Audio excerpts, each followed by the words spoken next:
往这边。哇，关老师，这路面上连轮胎的痕迹都看不出来，您居然看什么轮胎印啊？都看见车了。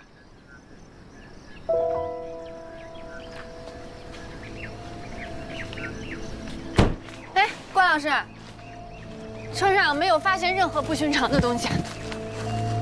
不寻常的东西，就是指凶器啊、血迹，还有毒品什么的。红酒呢？什么红酒？当然是那瓶61年的拉菲。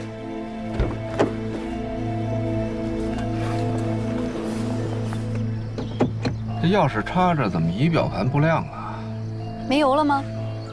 大灯开着呢。这电瓶没电了？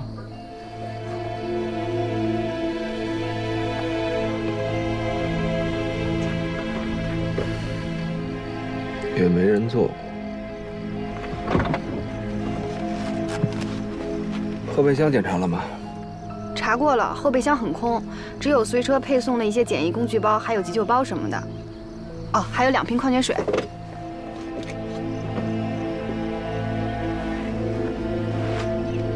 这是个望远镜。记住了，以后再描述这种东西的时候，叫它具备测距功能的单筒望远镜。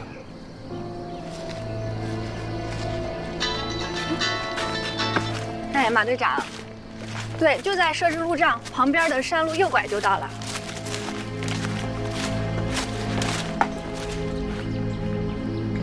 关老师，马队长就要到了，您看是不是先？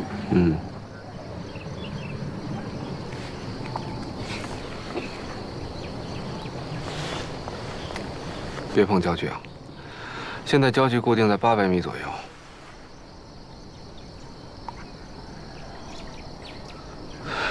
那您的意思是，董乾就站在这个位置上，拿着这个焦距调到800米的、具备测距功能的单筒望远镜，肯定是在山谷前800米的某个位置上，能看到些什么，对吧？你们警校教不教数学的？咱们现在所在的高度大概是100米左右。如果这800米算作三角形的斜边的话，那么底边的实际距离是730米左右。可是这样也不能说明咱们前方山谷里730米距离这条线就一定有些什么呀？没错，也不排除他跟咱们玩了一次没有保险锁的蹦极。这搜山啊是避免不了了。搜山？当然，既然他弃了车，就只剩下徒步跋涉和跳崖这2种选择。你不是说他没拿矿泉水吗？这人呐，走不远。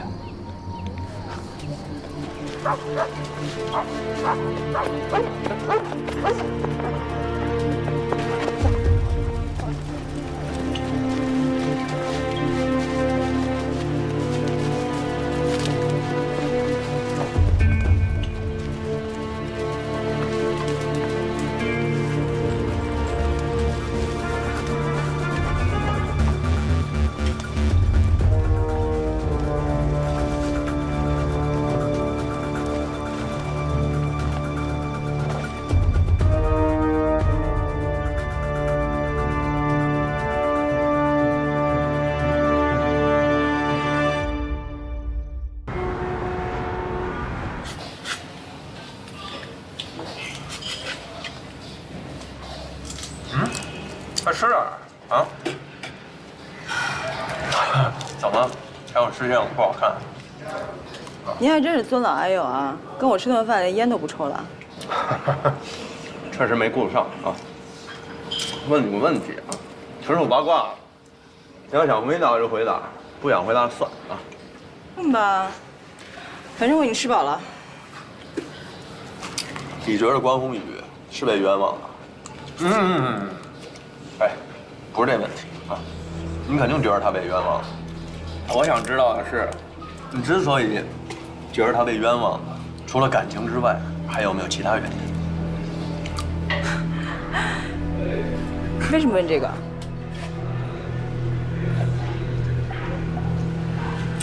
在调查的时候，你说你跟他分手了，那你现在怀孕，很矛盾啊。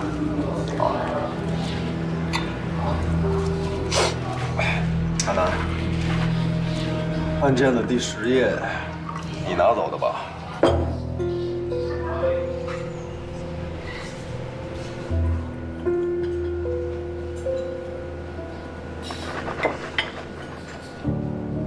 请慢用。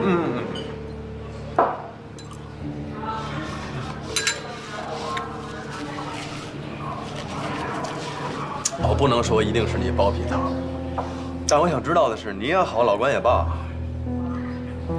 你们是他最亲近的人，同时又都是刑侦人员，而且你们都这么确定他是被冤枉的。我只是希望你们能给我一点点除了感情和直觉之外，实实在在的理由。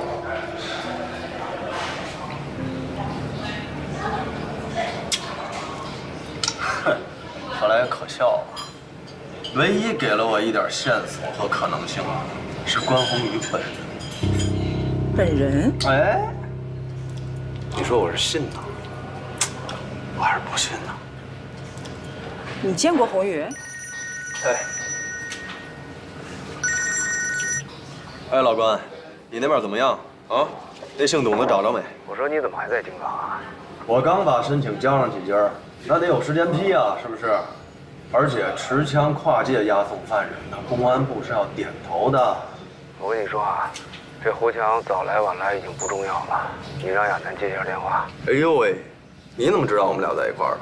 废话，实验室小徐跟我说高主任去赴你的宴了，赶紧的，我有事要直接问他。行，得嘞，稍等啊。喂，关队，你你怎么样？挺好吧？啊，我没事儿，就是想听一下你的声音。你们俩都挺好吧？你放心吧，我琢磨这周鑫再鸡贼，也不至于监听自己的电话吧。我一切都好，就是这案子出了点状况。等一会儿你可以跟周鑫说，我就是因为这事儿给你打的电话啊。哦，你是说你找到董钱的尸体了？啊，没错。不过不是董钱的，而且不止一具呢。这我不管，发电机也行，发电车也行，总之先给我支起急闪灯来，而且搜索工作绝对不能中断。谁知道现场还会发现什么？对，立刻去办。蚊子也太多了。十分感谢二位啊，我这也是碰上10年不遇的大案子。局里啊，现在已经成立专案组，全力破案。今天晚上看来也不会有什么太大的进展，不过至少可以把现场固定好。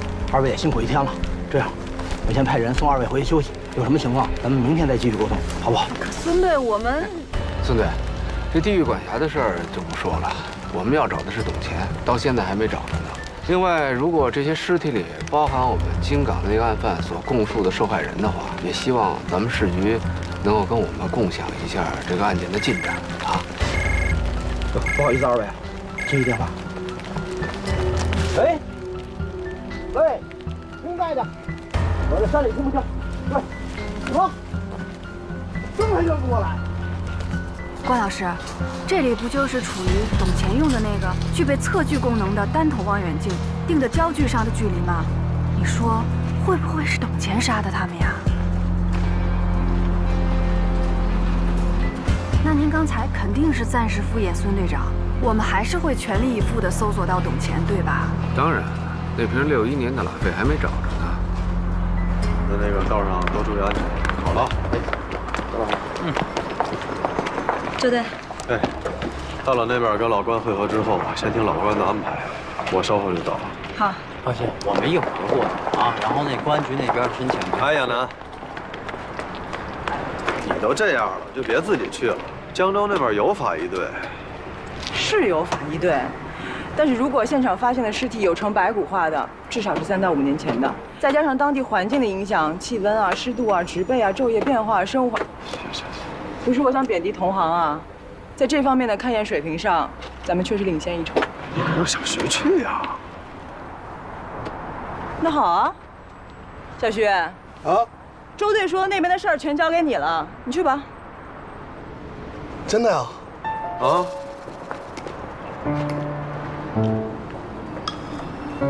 不行，周队，我哪能行啊？不行，高主任，我是不行。不行啊？不行。行了，你之前不是刚跟我说过吗？大家都是干刑侦的，干活吧。行吧，行吧，啊，自己小心吧，啊。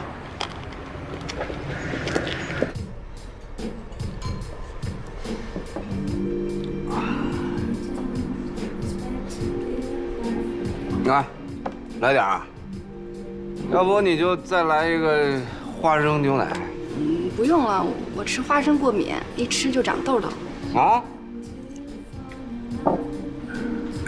什么？过敏？遗传吧？啊？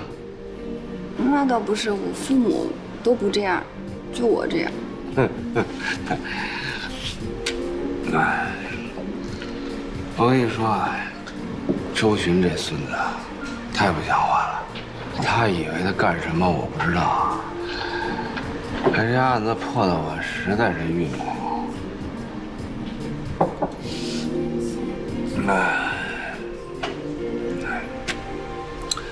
不管怎么说，你是信任我的，对不对，书童？当然了，关老师，我肯定是最信任您的。别关老师，关老师的，听着生分。咱们现在是工作以外的事情，叫我哥。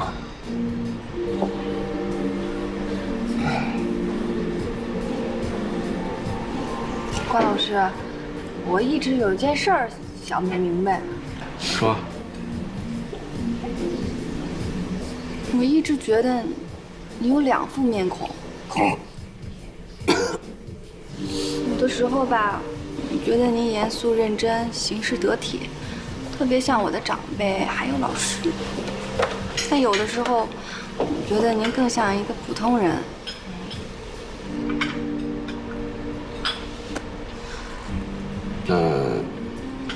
你更喜欢哪一个啊？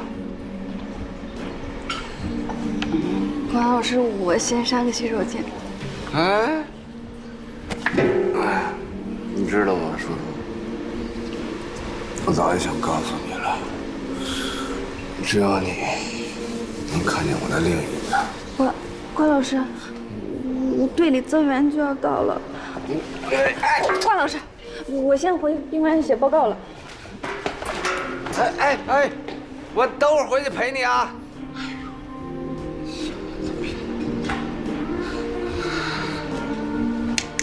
哎，再来瓶黑蜂。喂，老廖，啊，是我啊。嗨，别提了。今天晚上你当班吗？啊，行，正好我过去找你帮个小忙。啊，对，还给你带了瓶酒啊。啊，一会儿见。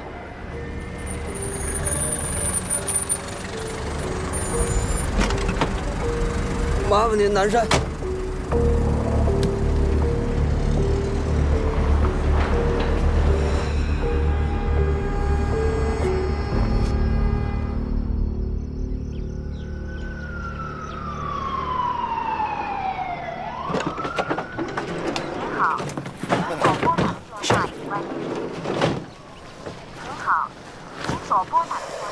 关老师的手机还是处于关机状态。你俩昨天晚上怎么分开的？昨天晚上，你俩就是去了酒吧，去了，然后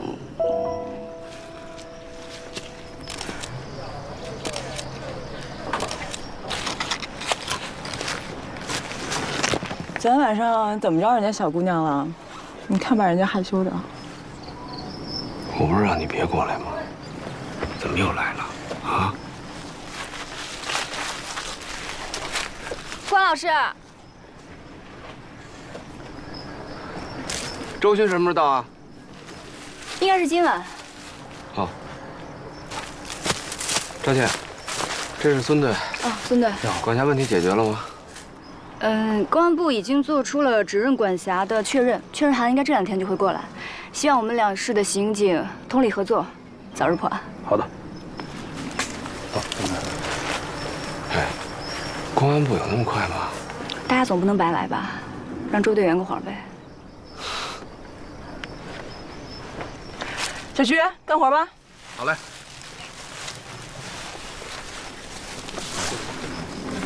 不是昨天没休息好啊？你这儿。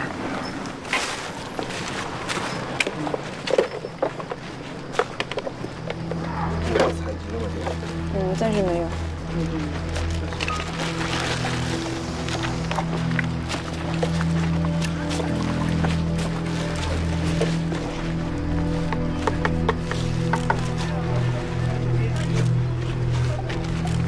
怎么样？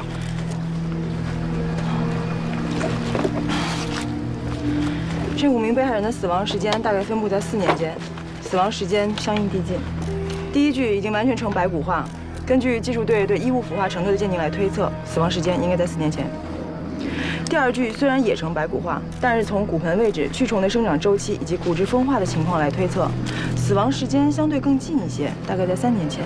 第4具已经完全呈液化状态了，你看见尸体全身遍布那层绿色的东西了吗？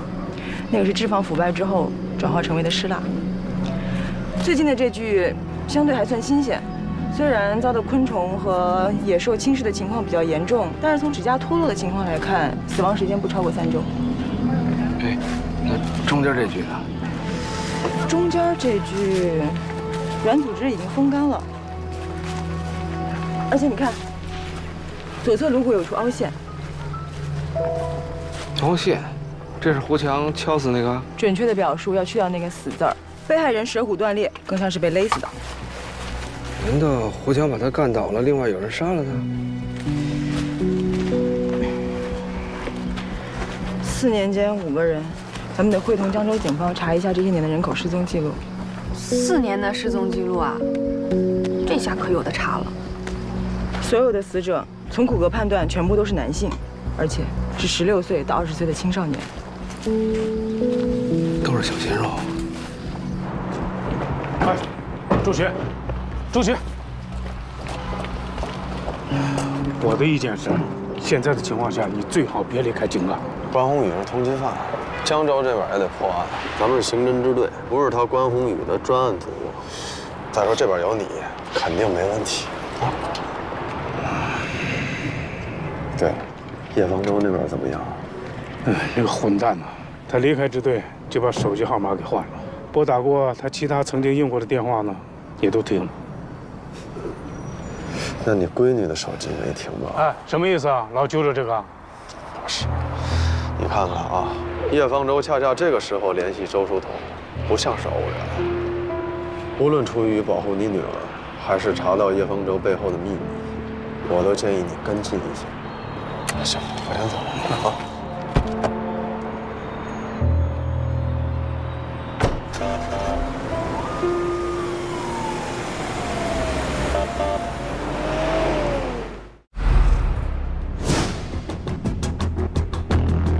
老周，没有啊？我有办法。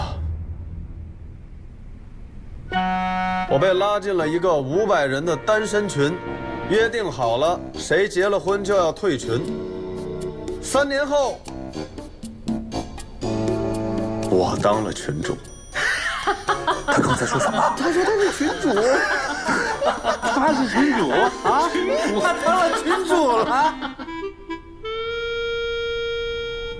超搞笑的视频，超恶搞的段子，和脑洞大开神评论、神套路，尽在最右 APP。没事儿，千万别下最右 APP。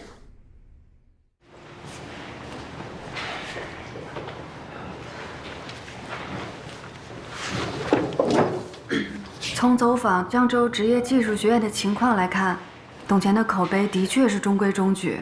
老师们呢，大概都觉得他性格比较孤僻，不太喜欢跟人交往。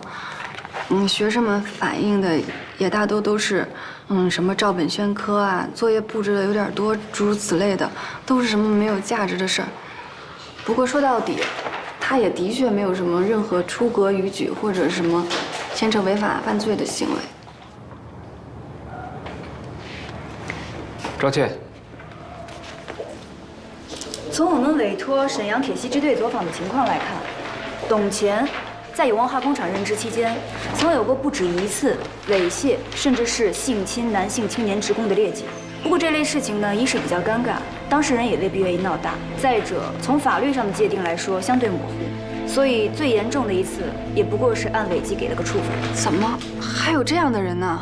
再后来，化工厂发生泄漏，包括董乾在内，在岗职工幸存的一共有6名，每个人赔偿金是27万。董乾拿了赔偿之后，就离职迁居到这儿了。27万？那他东华园小区的房子，我查过了，总共是42万6，房子是按揭买的，还有一半现在还没有付呢。月供多少？1800。他那辆车至少20-30万吧？那辆车也是贷款买的，月供是2000。等会儿，他在学校的工资是多少？这个呀，我问一下。好话不嫌多，你继续忽悠江州的警方，让他们抓紧找这个董乾，无论如何先把人找出来。好。董乾在技校的工资，再加上津贴补贴，总共每个月能拿到4600，但是刨去他3险1金，还有7七8八的，他只能拿到手的也就3000出头而已。然后他还要每个月交3800的贷款，然后他还有闲钱去古玩城淘货。别忘了，还有拉菲。照这么说，董乾真的是活得很奇怪啊。查清楚这个董乾除了工作之外还有别的收入来源没有，然后让沈阳警方配合走访一下他的父母，搞清楚他家庭的经济状况。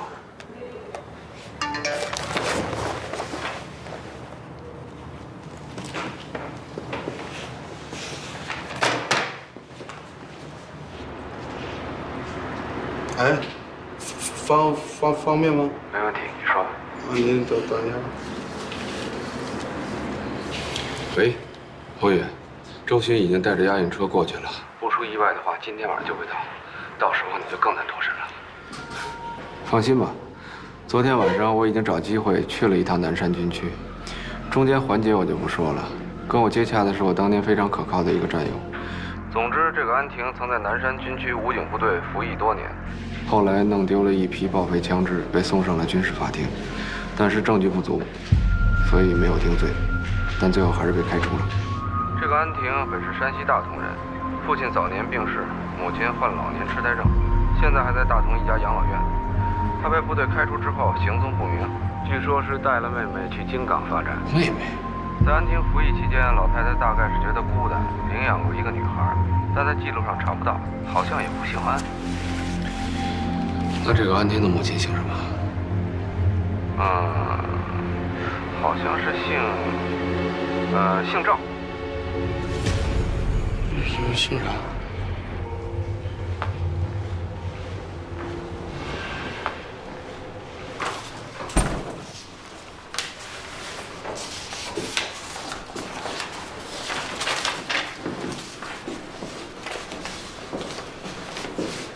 哦，对了，小徐，哎，小周好像找你呢。好，我去看看。对。怎么样？结果出来了吗？1号被害人，他在肋骨下方我们发现了多处刀痕，经过初步诊断是遭利器戳刺致死的。2号被害人的刀痕在颈椎前方，也就是说很有可能被一刀戳穿了脖子。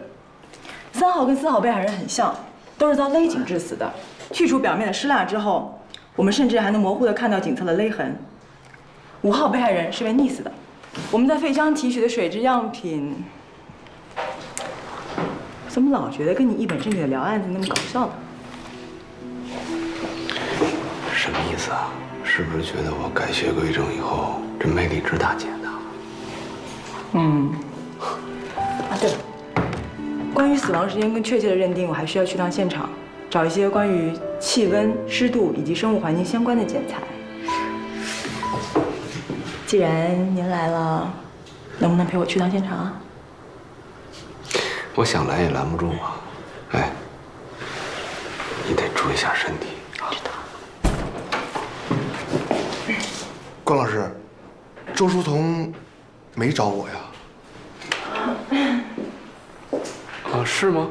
啊，那可能我听错了吧？啊，没事，你先忙吧。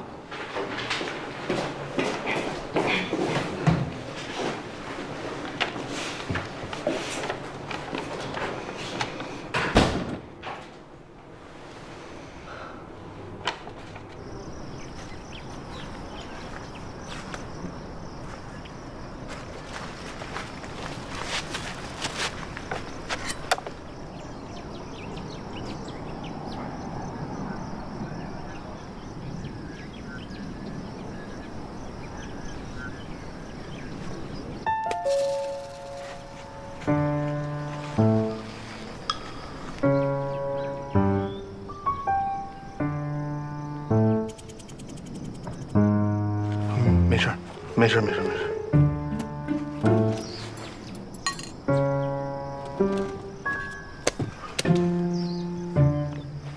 姐，有东西砸着我了。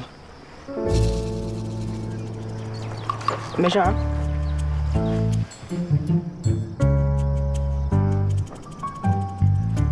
谁？姐，我上个厕所。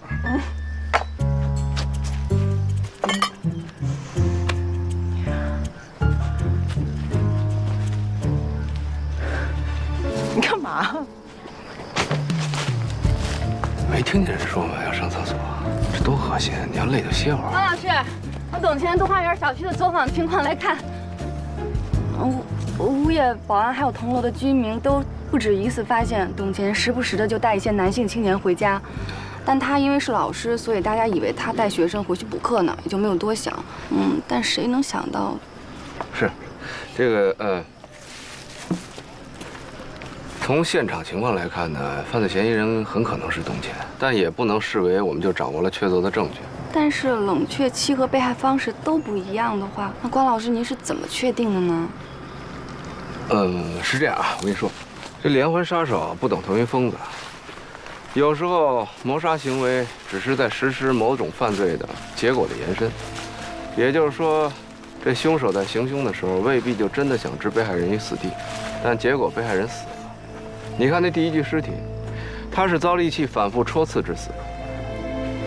哦，那您的意思是，第一名被害人很可能是跟凶手在发生暴力冲突的时候被杀死的。第二具尸体呢，也是遭利器戳刺致死，但手法就利索很多了。颈部一刀毙命，凶手的手法进步太多了。但是利器所造成的开创性伤口会造成大面积的失血，其实对于他清理现场会很麻烦的。所以凶手就改用勒杀或者其他不见血的方式作案，而最后一名嫌疑人溺死的。这样看来，凶手的作案手法越来越成熟了。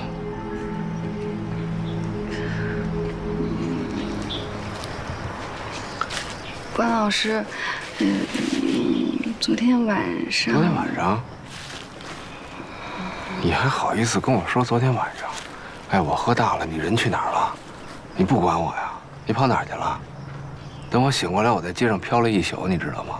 这天亮了我才赶过来的。你可真够仗义的。那关老师，那您是不是都不记得您昨天晚上说过什么了？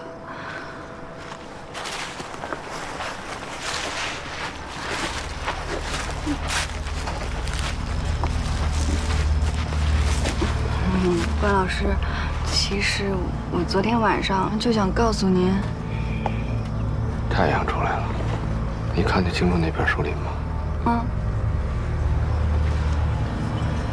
什么树长那样？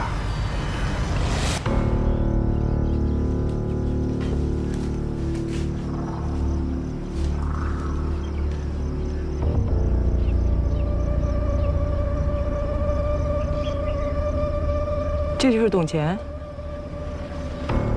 对。他怎么自杀了？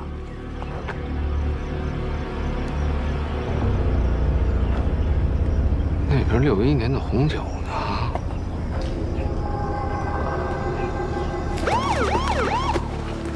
来，快点，快点！小心头。慢点，慢点。来，姐。灯。兄弟。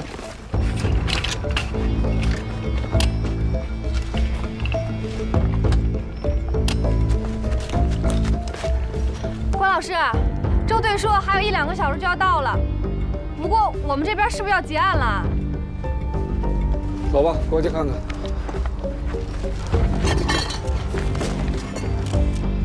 刚刚测了吗？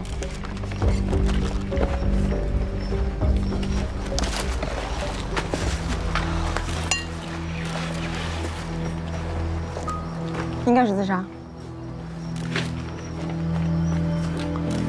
应该是。不用那么咬字呀。从初步状况来看，没有发现与自杀相悖的证据。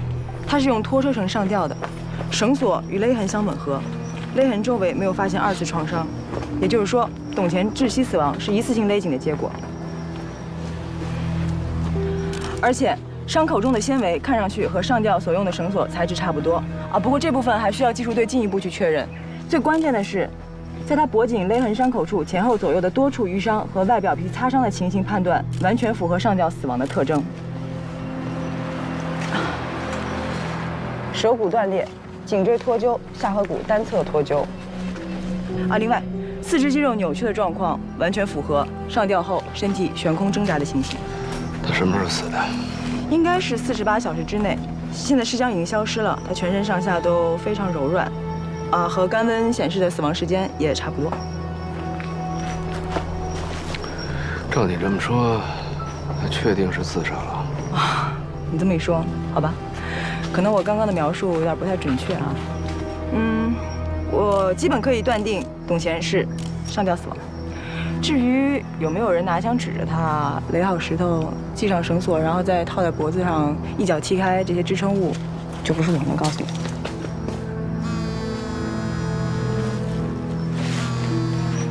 小周，来帮我扶下灯。哦，谢谢啊。你确定他是上吊死亡的吗？对，不过亚楠刚才也说了，光凭上吊死亡的认定啊，不能排除他杀的可能性。即便是在被威胁的情况下，要想让一个人乖乖地完成上吊、自杀和一系列步骤，也难免会出差错。现场的吻合度不会那么高，是吗？怎么了？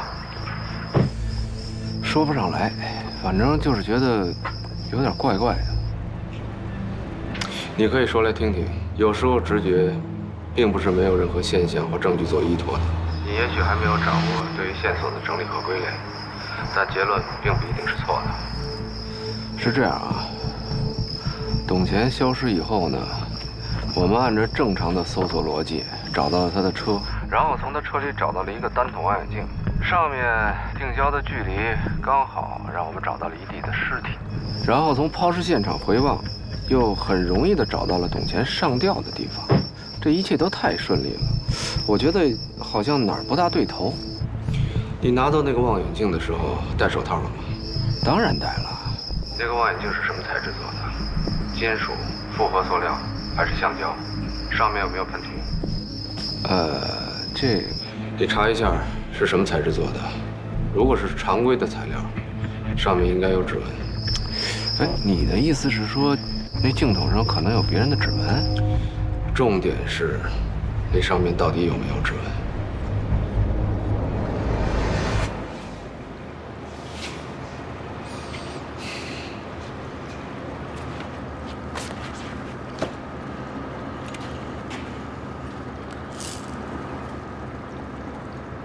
哎，带那么多东西干什么呀？轻装前进，知道吗？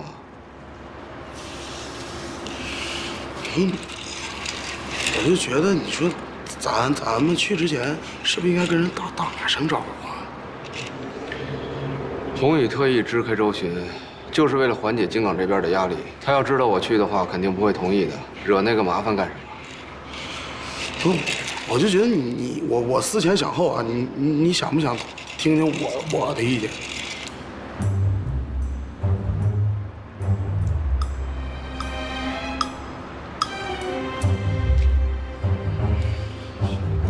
多呀。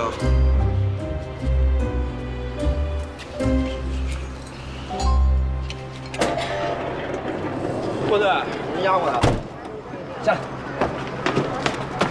保持放下，23，走。老关，哎呦，辛苦了，啊，亏了你和小柔过来，这才短短2天，这案子进展了一大块。没什么，不过队里要能拨出点经费，多给我们开一间房，我跟小周也能睡得踏实点，是吧？不是，什么情况？你们俩睡一间房？你这孩子你怎么回事啊？我电话里不跟你说的很清楚吗？让你给关队一个人开一个单间儿。你怎么回事啊？啊？可能没听懂他，怎么就不明白呢？你顺着排水管从阳台窗户那爬进来，就没发现卧室里有没有人？我们一般进到别人家之后，都是先去门口把门给反锁了，防止房东突然回来嘛。然后呢？我锁好门，往回走，我就看见一个小伙子从卧室那个方向就走出来了。他出来的时候穿的什么鞋啊？啊？我问你，他出来的时候穿的是拖鞋、皮鞋还是旅游鞋？他穿的拖鞋。我们俩打斗的时候，他因为穿拖鞋滑倒了，所以我有印象。接着说。然后我就从这儿，这个酒架上，拿了一个酒瓶子，使劲对着他的头打了几下。当时出了很多血，我有点吓懵了，我什么都没拿，打开门我就跑了。那瓶子碎了吗？碎了。在哪儿碎的？就在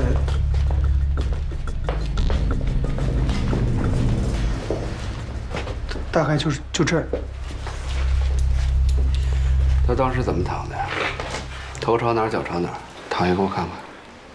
他当时头朝这边，就这样。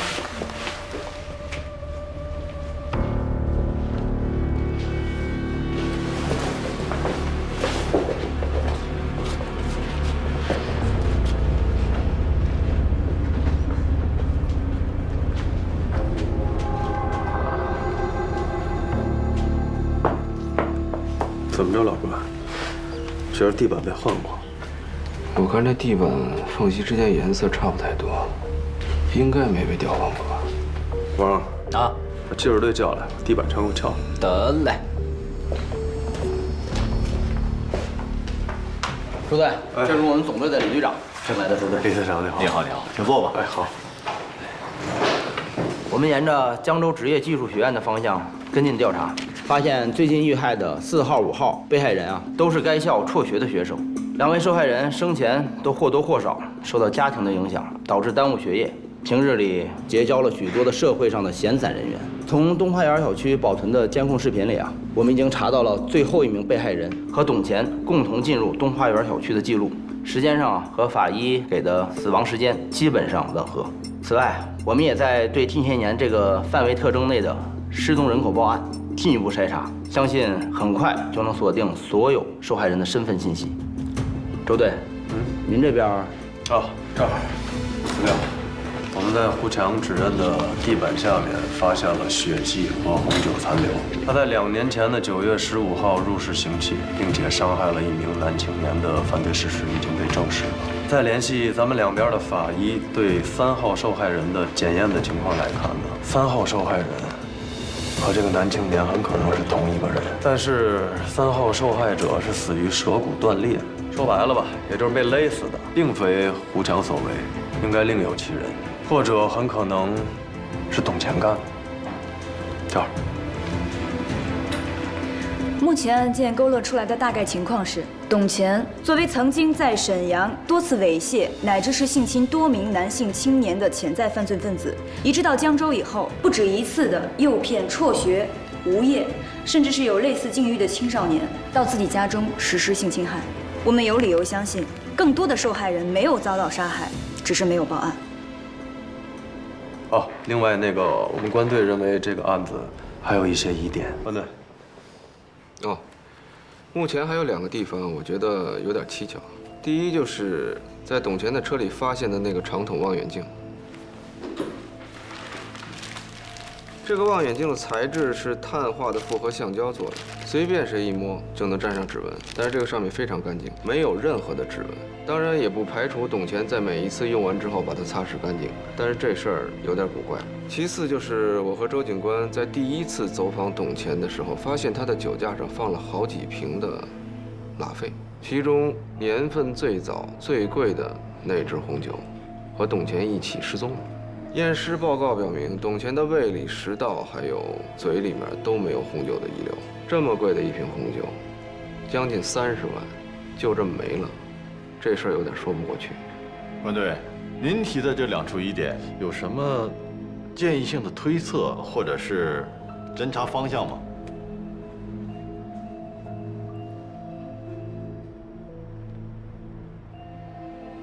像这么名贵的红酒，流通的范围应该很小吧？对，我觉得可以查找和监控一下这种高档红酒的流通渠道，看看近期有没有人出手一瓶61年的拉菲。关队的意思是，本案除了董钱，还有可能存在其他的同案。我确实怀疑这个案子，除了这个董钱和被害者，还牵连其他的人。至于这个其他人跟董钱是不是同案，这就不好说了。就像周队刚才说过的一样，这个案子有可能还活着更多的被害人，所以不能排除可能是其中一个被害人所为。那你的意思是，也有可能董钱是被某个被害人出于报复性目的而杀害？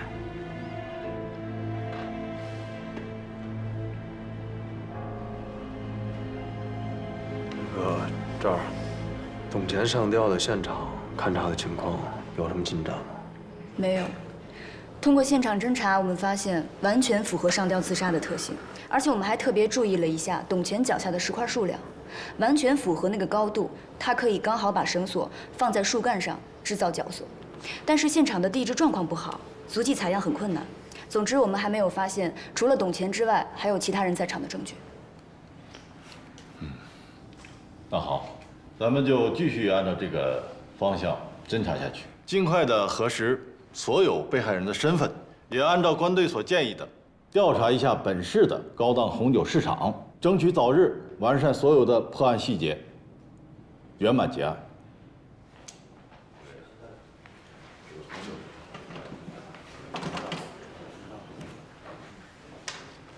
哎，周，陪着点啊。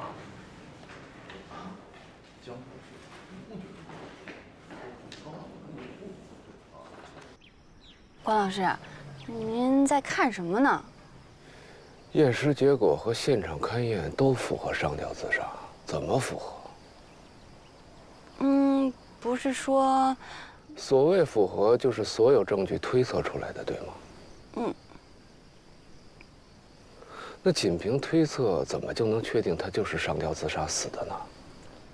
我们肯定都是通过合理的推测呀。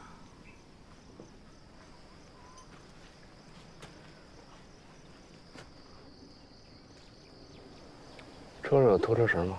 有。去拿来。哦。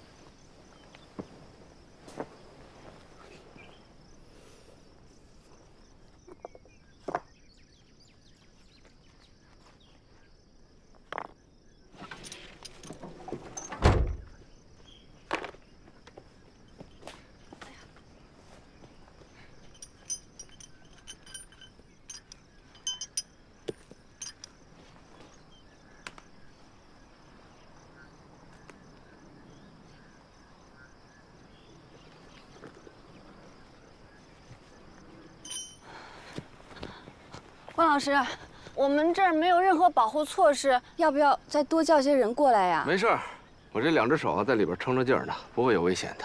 一旦不行了，我就赶紧挣出来，放心吧。那您要是挣不出来该怎么办啊？上策呢，就是你赶紧过来，抱着我的腿往上举，明白吗？中策就是你可以先打电话求救，再过来抱着我的腿。当然，这样我活的几率也不大了。那下策呢？下策就是你拿手机给我拍个视频，然后再把队里的人叫过来，看看我冒着生命危险做的这个试验跟董钱自杀有什么区别啊？哦。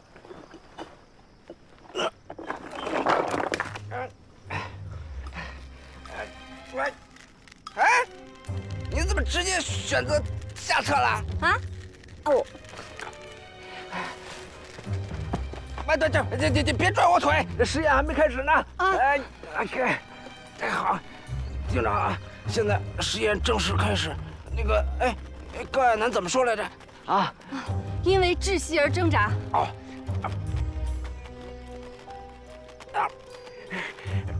就对了，这挣扎多长时间啊？1-2分钟到3-5分钟。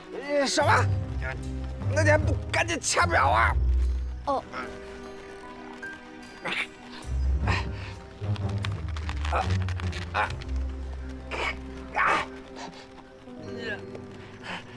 多长时间了？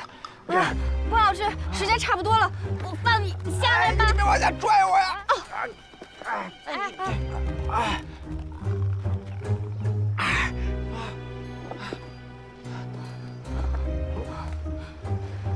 想有你呢！你想弄死我？啊？哎，您看这石头散落的位置和现场还是一致的啊。你等着他，你等我缓过来，看我怎么收拾你。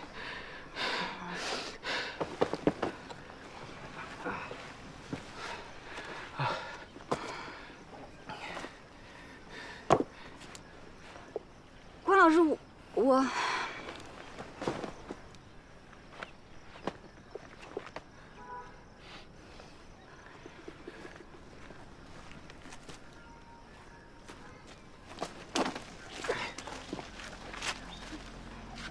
关老师，您这又要干什么呀？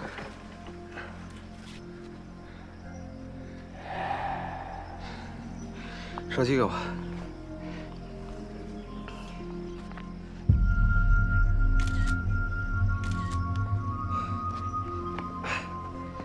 来，自己看看吧。第一张是我刚才上吊的时候磨出来的印儿，下一张是董乾上吊的时候留下的痕迹。这难道董乾不是自杀啊？那句话叫什么来着？百密一疏。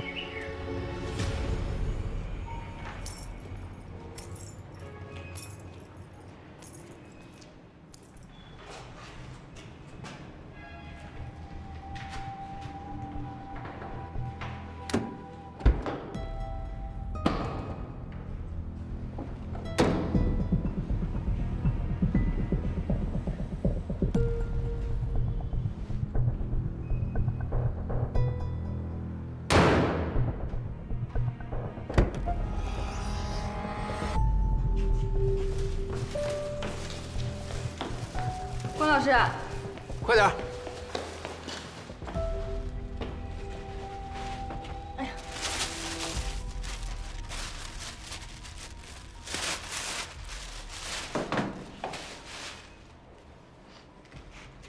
现在这4S店的销售人员培训素质越来越差，本来一个电话就摆平的事儿，害得我非得买个电瓶。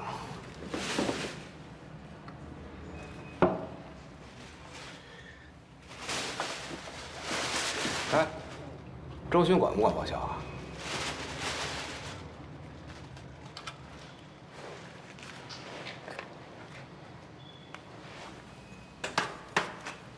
上车。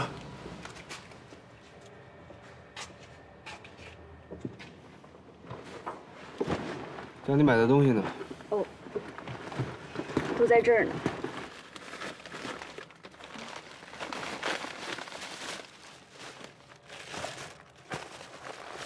喝吧，别客气。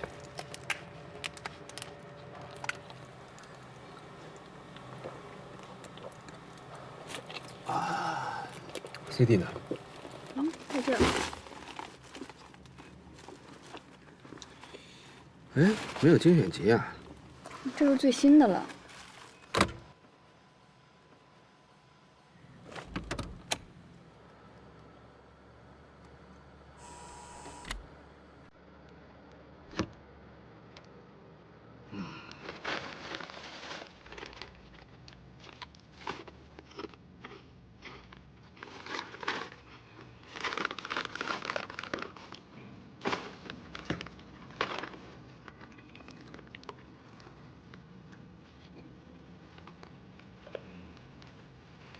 郭老师，您这是怎么样？这2天给我住一个房间没休息好吧？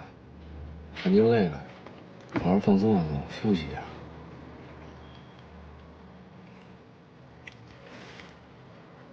叫你休息休息，不会啊？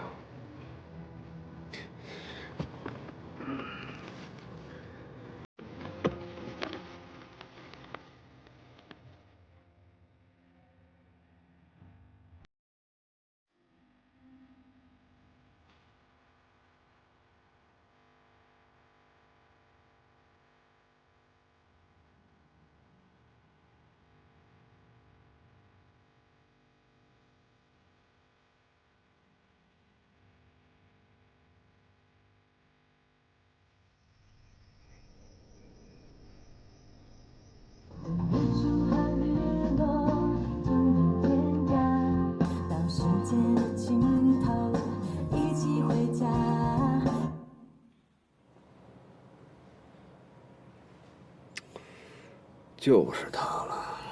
电瓶是没电了吗？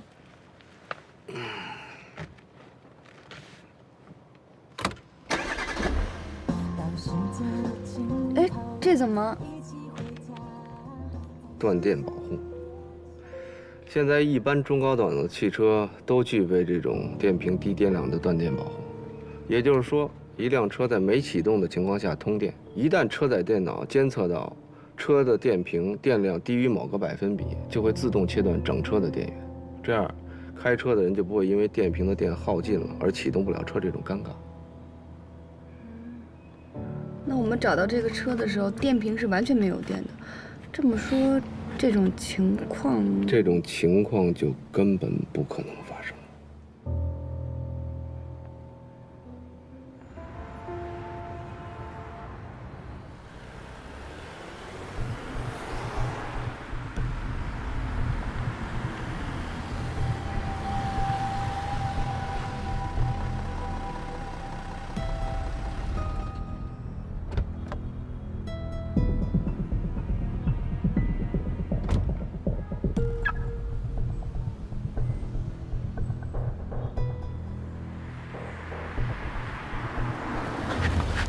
目标已经进入金刚酒店，我们停在正门值守。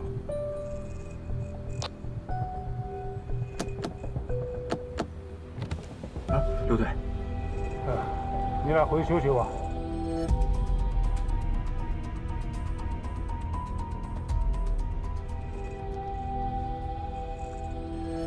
您放心，这个号暂时是安全的。我不知道，很难摆脱。我也不清楚背后还有谁，但是现在刘长勇死咬着我不放，您看，您能不能想办法解决一下？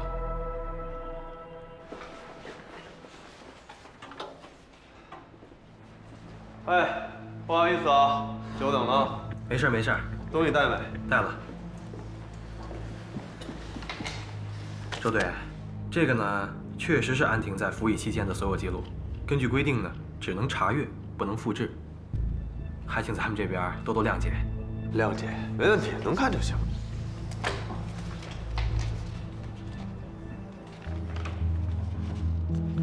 哎，对了，关于那个5四手枪那些呢？啊，那个确实是安婷在服役期间负责押运的那批报废手枪。资料里面有详细清单，您可以核对一下。周队，听说安婷前段时间在金港闹出了点事情。是。说是她后来因为拒捕，持枪拒捕。那她让我崩了。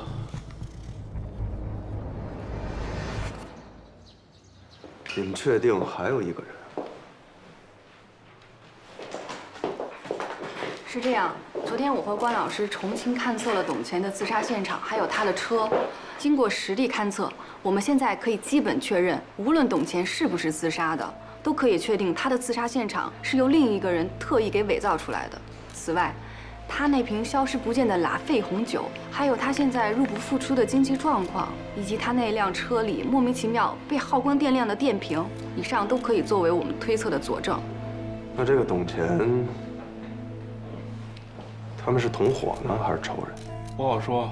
不管这个人的真实身份，还是之前在案件中所扮演的角色是什么，我感觉董乾就是死在他手上的。这董乾有多重啊？140、150，差不多。差不多，怎么了？昨天你们勘察现场的时候，有没有想过，他是怎么把一个100多斤的人给吊到树上？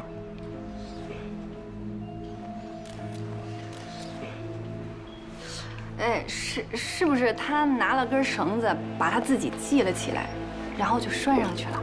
把自己拴上去这么简单啊？有句话叫死沉死沉的，听见过吗？别说100多斤了，你找个跟你差不多重的，你拴树上试试。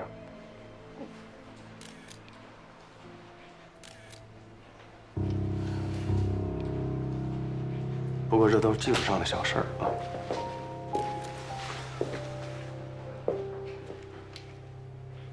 既然你们都这么确定还有一个凶手，那就不妨朝着这条线查下去。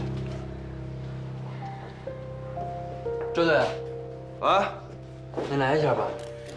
我先过去。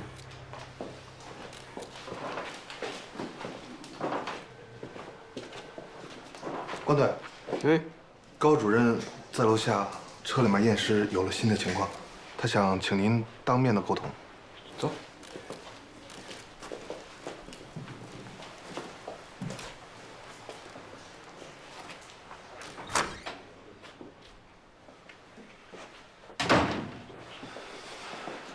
仔细点啊！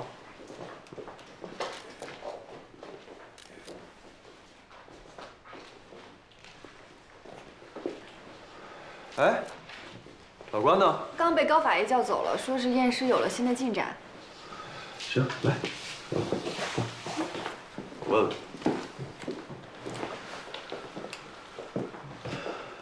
这2天你是不是24小时形影不离的跟着老关？是啊，一直待在一起。晚上睡觉也在一块儿。啊？我的意思是，晚上睡觉你们是不是睡在一个房间里？这你知道的。他有没有和外界有什么不同寻常的联系？没有。周队，你为什么一直不信任关老师呢？啊？自从我们来到了这儿之后，关老师一心扑在案子上，尤其从一开始，我或者是任何一名普通刑警都有可能忽略的，甚至放弃的情况下，只有关老师坚持下来了。如果没有他的这种执着，那我们怎么可能发现这些线索呢？你想说什么？我不知道关老师是不是最优秀的刑警，但他的确是我见过最敬业的。如果整个支队大家都以破案为同舟共济的话，能不能少些牵制和猜忌？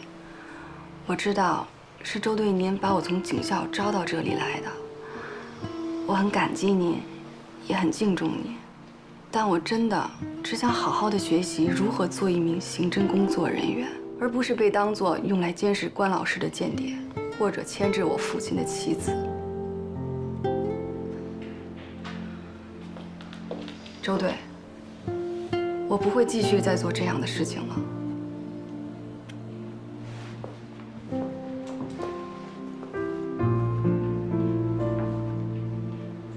走吧。哎，老关，正好，江州总队的技术人员需要留下你们2个指纹，就是你们第一次来这现场留下的指纹，他们要做个排查，要排除你们。哎，我们的指纹队里不都有备案吗？还回金刚取价，啊，你在这给他印一个不就完了吗？省事儿。来，马铃儿的。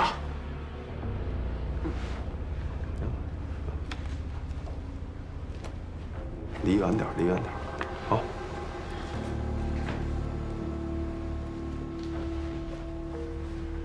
马铃儿的。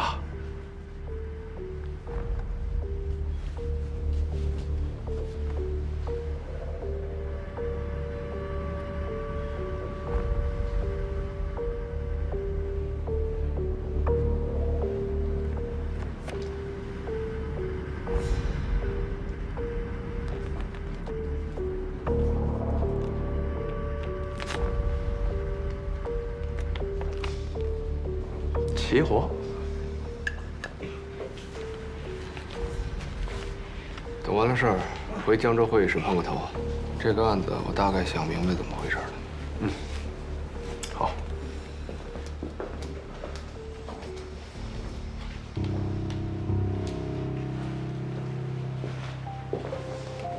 哎，赵倩，赵倩，哎，周队，排查一下。好。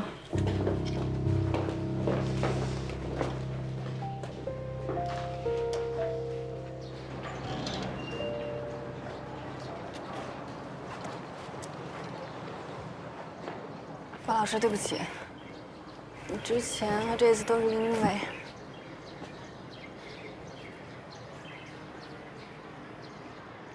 我只是个编外的顾问，周勋才是你真正的领导。作为一名刑警，要懂得服从命令，做你自己该做的，只要不干扰破案，就算尽到本分。关老师，难道说你一直都……我一直都想跟你说，没必要跟我道歉。关老师，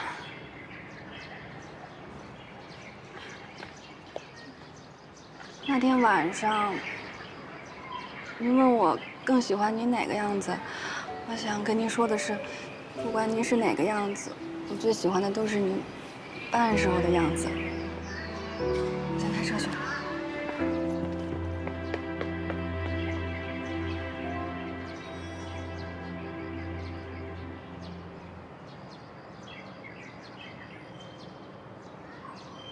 只有茶几上周书彤右手的部分指纹，关队没有在现场留下指纹，或者被董乾打扫的时候擦掉了。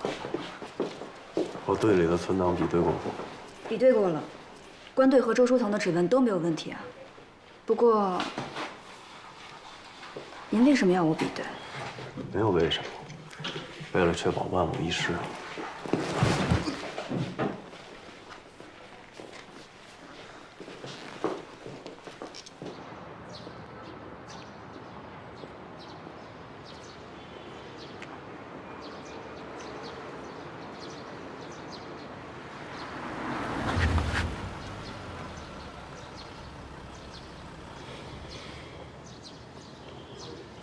你们过来怎么也不告诉我一声啊？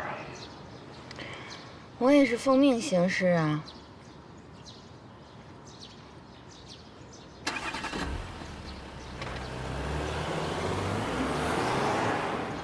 有很多线索呀，现在还没有落实。门关上。因为多派人手出去，把一些疑点啊尽快完善。哎，那是关队来了。哎。接下来我要跟各位说的，虽然都有直接或间接的证据做依托，但大体上都是推测，目的就是为了让各位领导对案件的事实有一个轮廓。我后面会给一个排查的大方向，但这一块儿就要麻烦江州各位领导的支持。对，我和老关商量过了，不管公安部对本案的管辖权最后是否给出书面的指定，只要是侦查一结束，我们全队立马撤。谢谢支持啊！哎呀，客气了，咱们毕竟都是一家人嘛。根据我们之前所掌握的线索，认定董乾对本案所涉及的5个被害人实施了侵害乃至是谋杀，这个方向一定是对的。但在董乾背后一定还有一个凶手，我们现在基本认定这个凶手就是董乾的同案。无论这个人参与了董乾这5起谋杀案的哪一起，我敢确定，董乾就是这个人杀的。昨天晚上我和小周去进行了实测，发现了那个本不该没有电的电瓶，这事儿怎么解释？我推测，在我们走访董乾的当晚，不知名的凶手将另一辆车开到了山崖边，然后以电瓶没电，需要董乾过来帮忙拖车为由，将董乾引到了这里。而在这个时候，他应当已经计划好了要除掉董乾。当然，为了防止董乾起疑，凶手应该确实放空了电瓶里的电。董乾抵达之后，和凶手协商如何让车辆掉头，才能把车拖走的问题。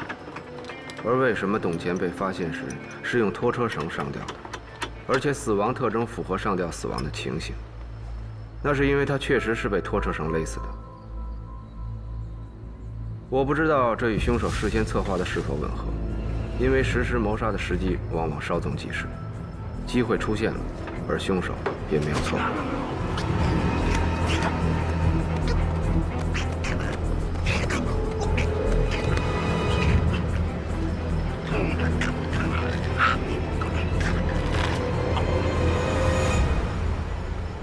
凶手虽然顺利地勒死了董乾，但在步骤上的偏差却导致了一个尴尬的局面。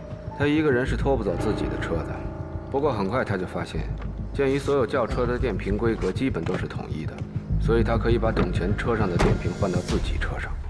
凶手自以为很巧妙的设置，却恰恰成为了他致命的纰漏。那是因为他没有想到董乾驾驶的那款 A4L 轿车具备低电量断电保护功能，使这个电量耗尽的电瓶成为了本案中一个无法自圆其说的重大疑点。我们在复查中发现，董乾车上那个单筒望远镜上没有留下任何指纹，这个单筒望远镜极有可能是凶手留下的。而他将望远镜测距定焦的位置，恰恰定在了董乾之前抛尸的位置。他之所以这样做，应该是为了让尸体能够尽早被发现。那他是如何伪装董乾上吊自杀现场的呢？一旦我们确定了董乾是被凶手所杀这个前提，那么从他上吊自杀的现场就不难还原凶手伪造现场的方法。而这个自杀现场中，凶手还是百密一疏，留下了线索，绳索在树干上留下的磨损痕迹。不过老关，之前我问过你啊，100来斤的死人把它挂在树上，就算换成我也不是件轻松的事儿。这个死人是不是他没配合？这事儿不难，稍微有一点物理和机械常识的人都做得到。什么意思？定滑轮。凶手会在树上临时设置一个定滑轮，再用定滑轮把尸体吊上树干，最后只需要拆掉这个定滑轮就可以了。如果我们再回到现场勘查，应该不难在树上找到安装定滑轮的痕迹。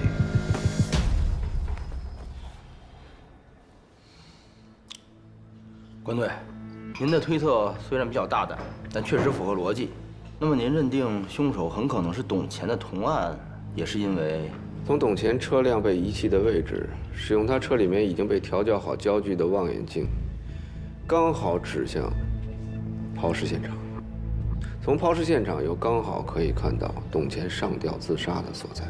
凶手这么做，无非就是想让这起连环凶杀案以董乾畏罪自杀的方式了结。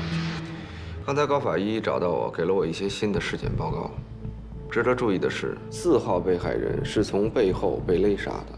可是他的颈椎错位却是从左向右。通常我们从背后锁喉应该怎么做？锁喉？通常锁喉，来，通常就是这样，就这样。从你刚才这个动作可以看出，颈椎脱臼应该是从右向左，这样才符合你从背后发力的这个位置。明白，就是说4号受害人是被个左撇子从后面给勒死了。可董乾不是个左撇子。从尸体的证据看来，这个凶手应该是董乾的同案。那说好的排查方向呢？啊，小郑，你看一下那个传真传完了没有？好。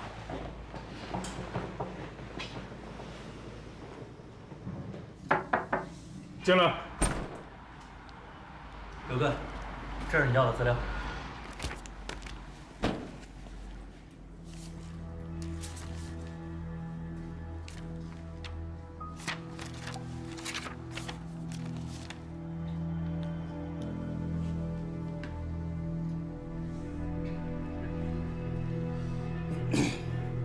哎，老刘，什么情况？情况倒是一切正常，不过姓叶的那小子很可能猜得到，或者是已经发现自己被监控了，一直无所事事，东游西晃。他肯定换了新的手机号码，不过我们还得查出来。行吧，那我这儿也快完事儿了啊，等我回去咱见面聊。哎，等等，根据我们之前获取的叶方舟的手机号码，技术队调到了通话记录。从这上面看呢，除了一些无关紧要的号码以外，还有2个已经被停用的号码。哈，猜出来，估计那2个号码也查不着了吧？对，那这2个号码不是实名注册的。哎呀，这小子跟咱玩某手游戏呢，严格控制这件事情的保密范围。毕竟叶方舟以前是咱们队里的人，千万别打草惊蛇。那你说，这保密范围控制在什么程度啊？除了你和我，还有……你说什么？关宏峰？对，叶方舟、关宏峰、关宏宇，如果他们不是一伙的，老关替咱们破这案子，对咱们有帮助；如果他们是一伙的，正好让关宏峰可以露出马脚。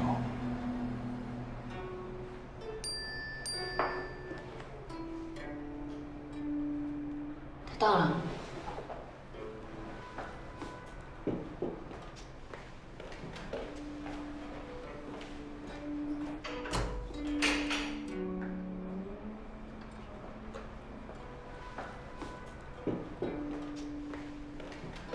来，哥，没让人盯上吧？放心吧，没有人跟踪我。之前在金港那么多人都没围住我，到了这儿，他们跟我一样，人生地不熟。可我听说的是，要是没有韩冰帮助，213灭门惨案的通缉犯，可能在前天晚上就落网了。现在周巡和江州的警察都撒出去抓凶手了，他们顾不上我，找到凶手了。说起这个，差点穿帮，还是小周告诉我的。你是不是没有注意到这个细节？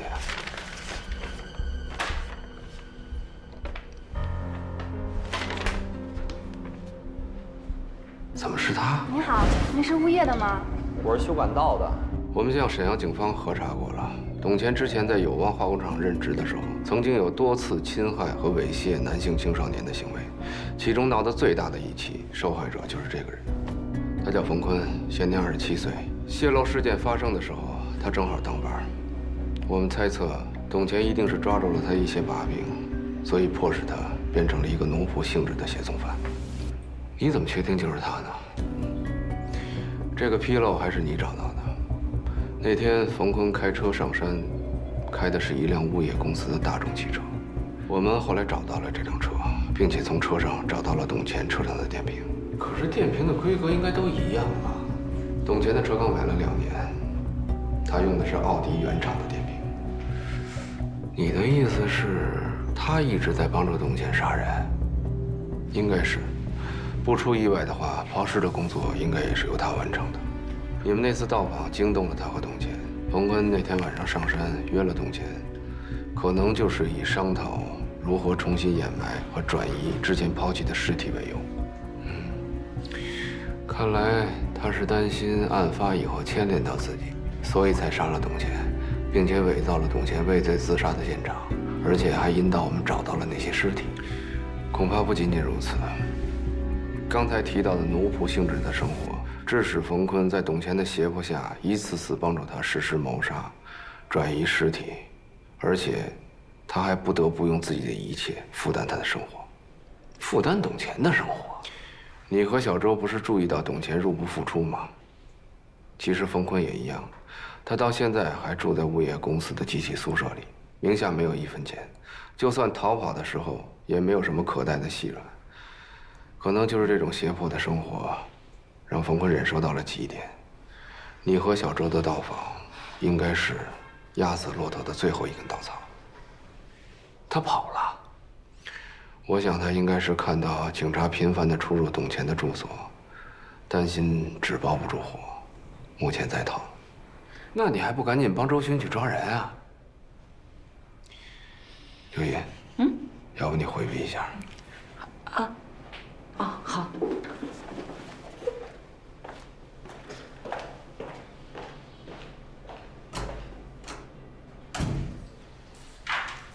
我们现在交接吧。哎，这不还没到晚上呢吗？从查无此案开始，就是因为你的坚持，所以才慢慢揭开了案件的事实。每一个步骤疑点，还有每一条线索，都是在没有我的帮助下，你自己独立跟进的，所以最后的抓捕你更有资格去完成。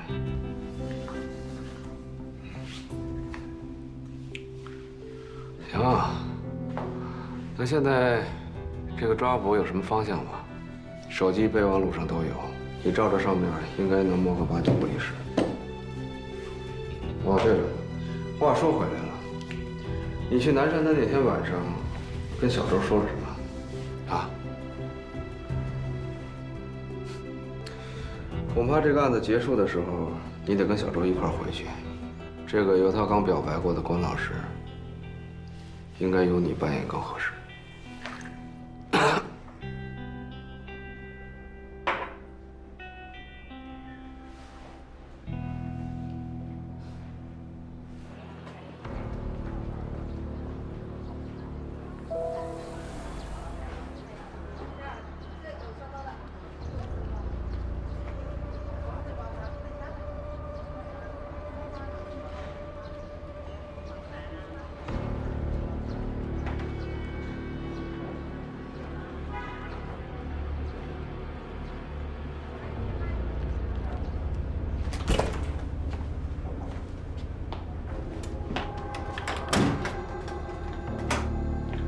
老师，幸亏你提醒我要摘掉车牌，我看他还真盯着那辆车看了很久。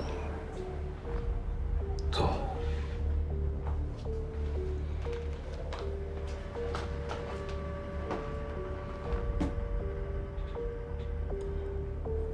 没想到你们这么快。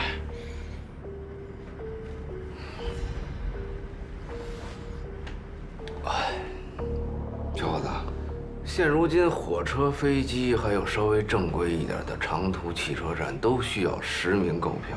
你的选择并不多呀。你以为你骑个摩托车我们就找不到你了？可是你恰恰疏忽了一点。我们呢，对你家里电话做了一个布控，发现你给家里去了个电话，而这个电话是从一个加油站附近的公用电话打过去的，而离这个加油站最近的，不需要身份证就能登记的酒店，就这么一家。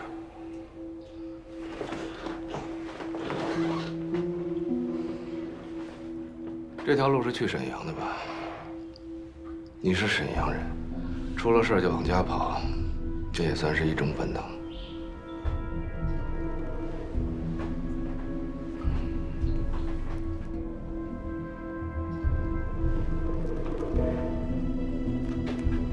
这瓶酒不是董乾带走的，是你杀了他以后去他家里取走的，对吗？好酒啊，30多万，放6年前也得20多万。我猜这瓶酒是董乾用你在友邦化工厂的赔偿金买的，对吗？那次事故，原料工厂的门警报响了以后，是我锁死的原料工厂门，可是被他看见了。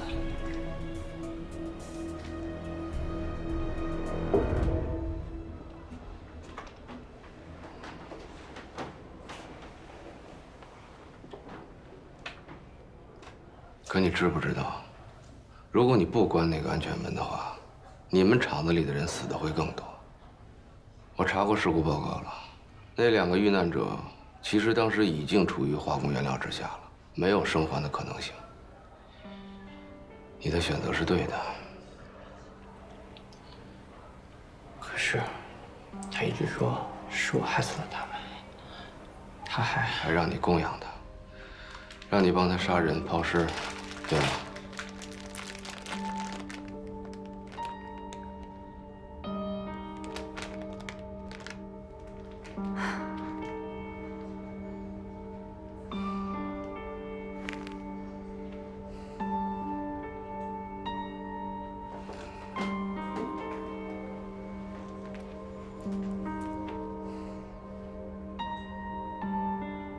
好酒啊